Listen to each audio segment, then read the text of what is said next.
நெல்லை மாவட்டத்தில் ஆணவ கொலை செய்யப்பட்ட கவினின் உடலை வாங்குவதற்கு அவரது பெற்றோர்கள் சம்மதம் தெரிவித்திருக்கிறார்கள். கவினின் உடற்கூராய்வு ஏற்கனவே நிறைவடைந்த நிலையில் அவரது உடலை பெற்றுக்கொள்ள பெற்றோர் சம்மதம் தெரிவித்திருக்கிறார்கள். இதுகுறித்த முக்கிய செய்தியை தற்போது பார்த்து வருகிறோம்.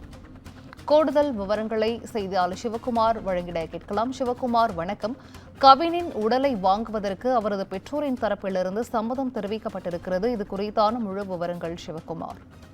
தூத்துக்குடி மாவட்டம் ஆறுமுகமங்கலத்தை சார்ந்த கவின் அப்படிங்கிற ஒரு மென்பொறியாளராக சென்னையில் வேலை பார்த்துட்டு இருந்தவர் கடந்த சில தினங்களுக்கு முதல் கடந்த 4-5 நாட்களுக்கு முன்பு என்ன பண்ணாருன்னா, நெல்லையில தன்னோட காதலியின் தம்பியால ஹர்ஷித் அப்படிங்கிறவரால் கொலை செய்யப்பட்டாரு.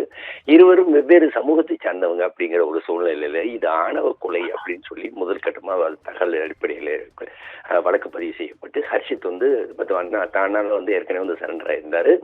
அவர் மேல குண்டர் சட்டம் பாய்ஞ்சது. தொடர்ந்து அவங்க பெற்றோர் என்ன சொல்லியிருந்தாங்கன்னா, அந்த கவினோட கொலைக்கு காரணமான சுபாஷினியோட அம்மாவோ அப்பாவோ, அதாவது 2 பேருமே துணை ஆய்வாளர்கள், அவங்க என்ன பண்ணாங்கன்னா அவங்கள அரெஸ்ட் பண்ணணும். அதாவது சண்முக சுந்தரம், கிருஷ்ணகுமாரி 2 பேரையும் அரெஸ்ட் பண்ணணும் அப்படின்னு சொல்லி, அதே மாதிரி இந்த வழக்கு முறையானபடி விசாரிக்கப்படல, பவுலிசாரோட கட்ட பஞ்சாயத்து சம்பந்தமா நடந்துட்டு இருக்குது. அதனால எங்களுக்கு இந்த வழக்கில் இதுல எங்களுக்கு உடன்பாடு இல்லை, வழக்கை வேறு துறைக்கு மாத்தணும்னு சொல்லி சொன்னாங்க.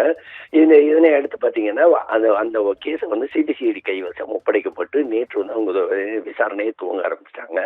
ஒண்ணு. ரெண்டாவது, அந்த வழக்குல சம்பந்தப்பட்ட சுபாஷினியோட தந்தை சண்முக சுந்தரம் ஏற்கனவே 2 தினங்களுக்கு முன்னால கைது செய்யப்பட்டு சிறையில் அடைக்கப்பட்ட ஒரு நிலையில அவங்க தற்போது உடலை பெற்றுக்கொள்ள சம்மதம் தெரிவிச்சிருக்கிறாங்க.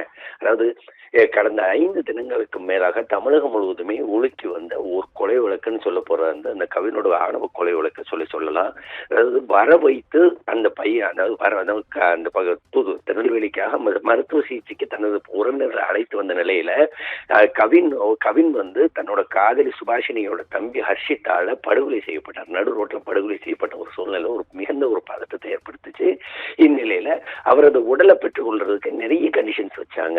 அவர் இதனை அடுத்து பாத்தீங்கன்னா போலீஸ் தரப்புலையும் சரி, பல்வேறு சமூக பேச்சுவார்த்தைகள்லையும் சரி, எதுவுமே உடன்பாடு ஏற்படாத ஒரு சூழ்நிலையில நேற்று அந்த சிபிசிஐடிக்கு கைவசம் அந்த கேஸ் ஒப்படைக்கப்பட்டதனை அடுத்தும் அந்த வழக்குல சம்பந்தப்பட்ட சண்முக சுந்தரம் அரெஸ்ட் பண்ணதனை அடுத்தும் தற்போது அந்த உடலை பெற்றுக்கொள்ள அவங்க சம்மதம் தெரிவிச்சிருக்கிறாங்க. ஏற்கனவே நேற்று சுபாஷினி ஒரு வீடியோ ஒன்று வெளியிட்டு இருந்தாங்க. என்னன்னு பாத்தீங்கன்னா, எனக்கும் கவினுக்கும் இடையில இருந்த காதல் இருந்தது உண்மை, இதுல யாரும் அதை பத்தி பேச வேண்டாம், மேலும் இந்த வழக்குல எனக்கும் அவனுக்கு தான் என்ன நடந்ததுன்னு தெரியும், என் தாய்க்கோ தந்தைக்கோ அல்லது வேற யாருக்குமோ இதுல எந்த விதமான சம்மந்தமும் கிடையாது அப்படின்னு சொல்லி ஒரு வீடியோ ஒன்று வெளியிட்டு இருந்த ஒரு நிலையில இன்னைக்கு அவரோட உடலை வாங்கிக்கிறதுக்கு அவரோட பெற்றோர் சம்மதம் தெரிவிச்சிருக்கிறாங்க.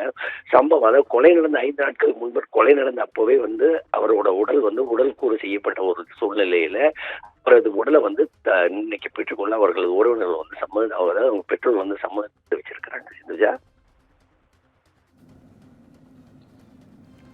விவரங்களை வழங்கியமைக்கு நன்றி சிவகுமார்.